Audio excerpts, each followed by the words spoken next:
High, good morning. আজ প্রায় ১ মাস পর সকালে চা নিয়ে বসেছি। আমি একেবারেই চা পার্সন নই।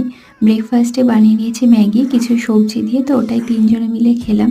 সন্ধেবেলা রেডি হয়ে বেরিয়েছিলাম মায়ের সাথে। আমাদের এইদিকে তো ভালোই ঠান্ডা পড়ে গেছে। সন্ধ্যের পর থেকে বেশ ভালোই ঠান্ডা লাগে। জিন্সের উপর একটা টপ পরেছিলাম, বাট ঠান্ডা ঠান্ডা লাগছে বলে উপরে আবার একটা জ্যাকেট পরে নিলাম। বেরোনোর আগে কিছুই খাওয়া হয়নি, কারণ বিকেলে পরপর পড়ানো ছিল, তাই বেরিয়েই আগে ফুচকা খেয়ে নিলাম। দেন ওখান থেকে গেলাম একটা শাড়ির দোকানে। একটু সফট টাইপের শাড়ি আমরা খুঁজছিলাম, তো এই দুটো শাড়ি আমি সিলেক্ট করেছি। দুটো একই ডিজাইনের, বাট কালারটা আলাদা। আমার দুটোই দারুণ লেগেছে, তো ওখান থেকে কিছু ঠাকুরের জিনিস কিনে নিয়ে গেছিলাম এই কাঁসা পিতলের দোকানটায়। আরো একটা কুকুর এসছে আমাদের বাড়িতে, ওর জন্য সিংহাসন নেওয়ার ছিল, ওটা নিয়ে বাড়ি চলে এলাম। আর আমরা যেহেতু ফুচকা খেয়েছি, অর্পণ বলে দিয়েছিল আমার জন্য চৌমুন নিয়ে আসবি, তো ওটাই ওকে দিয়ে দিলাম। আর ওর থেকে একটু টেস্টও করে নিই। আজ ডিনারে ছিল রুটি, আলু ভাজা, বাঁধাকপির তরকারি। ডিনার সেরে নিয়ে গল্প করতে করতে হেয়ারটাও কম করে নিলাম। তো এইভাবে কাটলো আজকের দিনটা।